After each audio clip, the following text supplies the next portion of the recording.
I think Liz Truss is not showing a huge amount of accountability. She is basically saying the system failed her. She talks about the Treasury orthodoxy, the left-wing economic establishment, as she puts it. I think people will be saying, hold on, Liz Truss and Kwasi Kwarteng were warned about what was going to happen. And ultimately, it was her own MPs, the 1922 committee, that decided that it was time for her to go.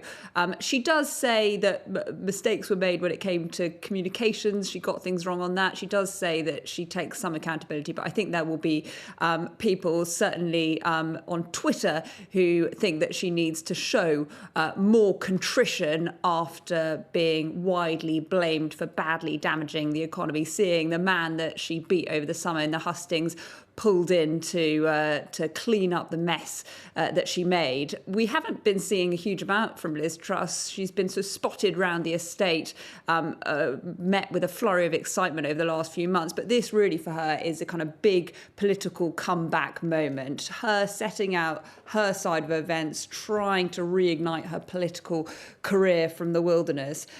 She, as we know, has done a sort of 4,000-word essay. We expect there'll be a TV interview, and she's done this interview with the Telegraph. I'm going to read you another quote where she explains some of what she thinks went wrong. She says, "I underestimated the resistance inside the Conservative Parliamentary Party to move to a lower tax, less regulated economy. The furor over the reduction to the top rate of income tax was testament to this. In the overall package of measures, it was, in fiscal terms, little more than a rounding error, equivalent to 0.2% of government spending. Even though the measure was economically sound, I underestimated the political backlash I would face, which focused almost entirely on the optics." So Liz Truss trying to set out her version of events. I think the question now is, what does all this mean for Rishi Sunak? Should he be worried? I think there's no kind of sense that Liz Truss is heading back into number 10 anytime soon. But I think the message that she brings with her does chime with some on the backbenches. There are growing calls from the conversations I've had for more tax cuts, and they do, some MPs, as one put it to me, Liz Truss is not the returning messiah, but I do want to see growth. They do want to see more of a plan for growth from the Chancellor. And of course, the timing is key, with a budget just around the corner next month and the first big electoral test really for Rishi Sunak in May at the local elections.